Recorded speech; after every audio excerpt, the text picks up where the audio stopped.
This video was made possible by CuriosityStream. When you sign up at curiositystream.com/RealLifeLore, you'll also get access to Nebula, the streaming video platform that RealLifeLore is a part of. Pandemics and diseases have been a constant companion of humanity for thousands of years, and although they happen relatively rarely, they can be tremendously destructive, and they often change society in strange and unexpected ways. And there is perhaps no disease that has changed the entire course of human history more than the original plague, the bubonic plague. Likely originating somewhere around the Tian Shan Mountains in Central Asia, the bacterium Yersinia pestis that causes bubonic plague lied relatively dormant with only occasional outbreaks for untold millennia, until something changed in the 6th century AD. The Byzantine Empire was at its apex of power and influence. She had just retaken the Italian peninsula and was close to reuniting the entire Roman Empire again when, all of a sudden, at the worst possible time, the bubonic plague appeared in Egypt. It's not entirely clear how it got here from its origins in Central Asia, but the first global pandemic in human history was about to begin anyway. The bubonic plague is spread by infected fleas that live on the backs of rats. The rats stow away on ships and live within close proximity to humans, so when the ships carry the infected rats to new cities, the disease inevitably follows. The rats eventually die, and the fleas that actually carry the disease search for new hosts and jump on humans. When the flea bites a human, the bacterium enters the body and rapidly spreads to the human's lymphatic system and multiplies. The infected person may not show any symptoms for 1 to 7 days after getting bitten, but they'll eventually develop a fever, chills, vomiting, and eventually the trademark appearance of smooth,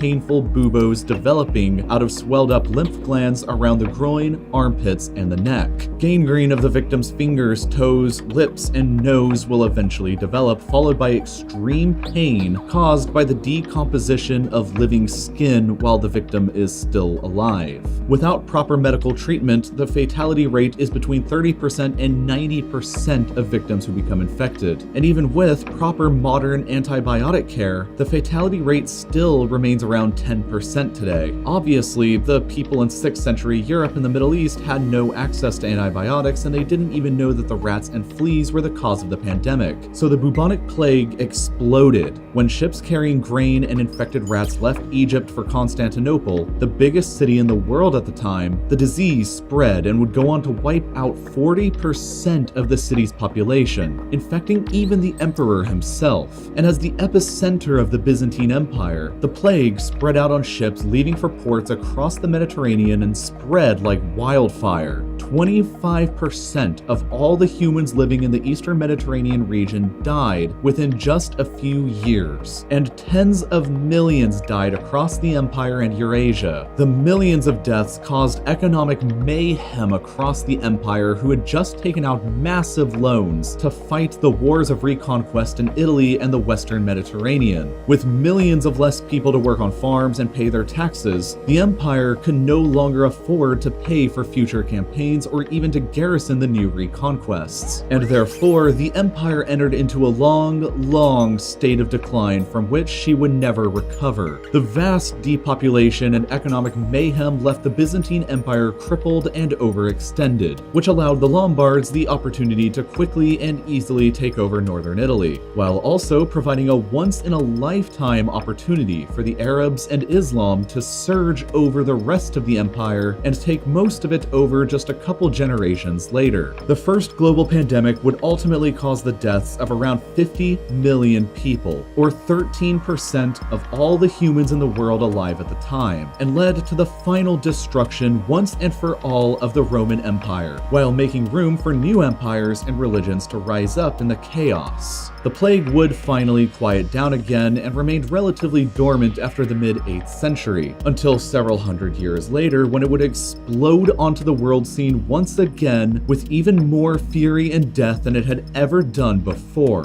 In 1347, the bubonic plague re-emerged on the world scene in Crimea. The Republic of Genoa in Italy had a trading outpost at the time in Crimea called Kaffa, which was being besieged by the Mongols. A few years previously, the plague had broken out in the Chinese province of Hubei around Wuhan, and had killed 80% of the province's population. It was carried across the Silk Road in the Mongol army's supply and logistics lines times before infecting the army that was besieging Kaffa. After suffering from the plague for a while, the Mongol army camped outside got the idea to begin catapulting their infected corpses over the city walls in an early attempt at biological warfare. The residents of Kaffa began falling victim to the plague as well, and the Genoese merchants decided to just call it quits and escaped on their ships back to Italy. Unknowingly to them, however, they had brought the infected rats and fleas with them on their ships, which were the seeds that would sow the worst pandemic ever in all of human history. After the rats got off the ships in Sicily and Genoa, the plague exploded all across Italy and quickly spread along trade routes across the entire Mediterranean and Europe. So between 1347 and 1351, the plague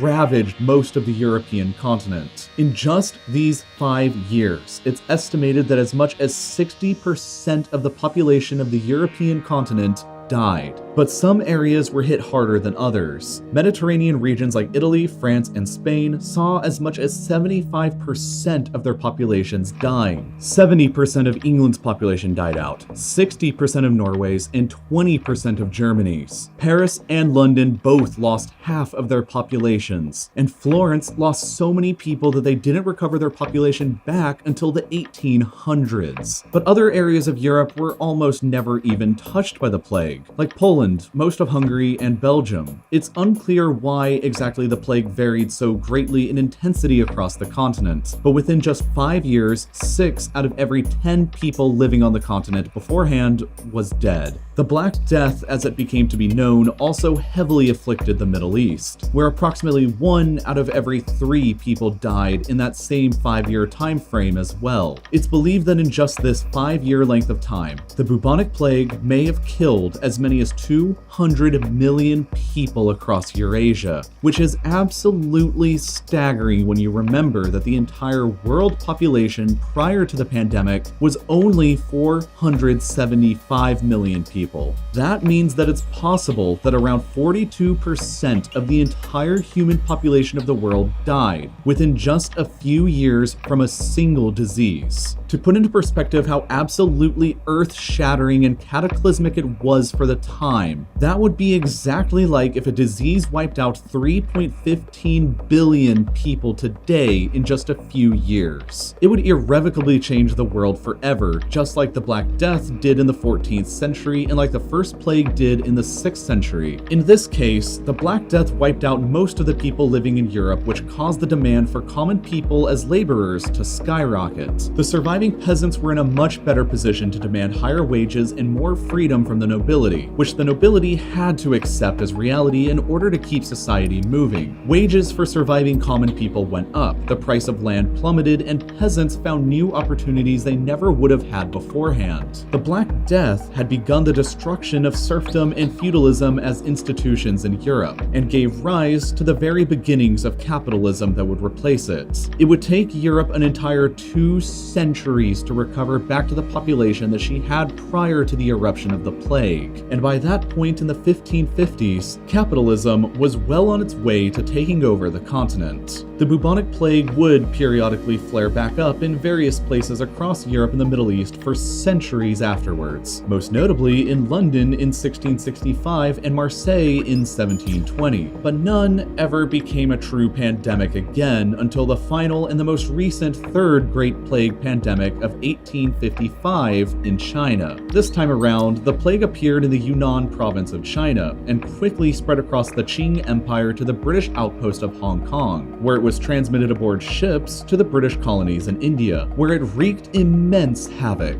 This third bubonic plague pandemic would go on to claim the lives of 12 million more people, mostly in India and China, but it was relatively mild everywhere else in the world. After the discovery of the bacterium that causes the disease and the realization that rats and fleas were the primary carriers in the late 19th century, and especially after the discovery of antibiotics, the deadly grip that the plague had over the human species began to finally fade away. But the bubonic plague does still exist today. Between 2010 and 2015, there were still 3,248 recorded cases of the plague across the world, and on average, 9 people still managed to get infected by it per year in the United States. After thousands of years of chaos and earth-shattering pandemics, though, humanity has finally learned how to properly fight back against the bubonic plague.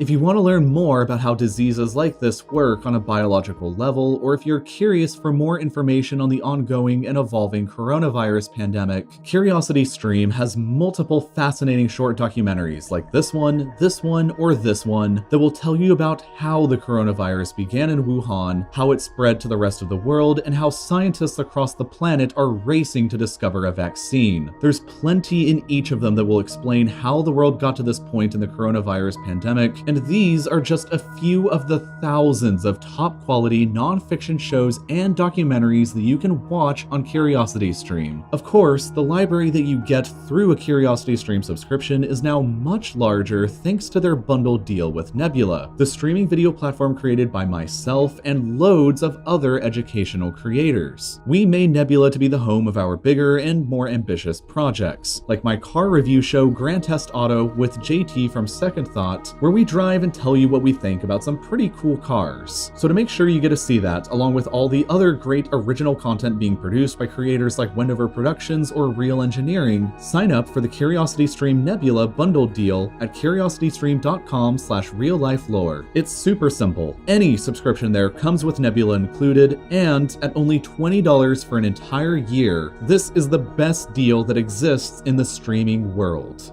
And as always, thank you for watching.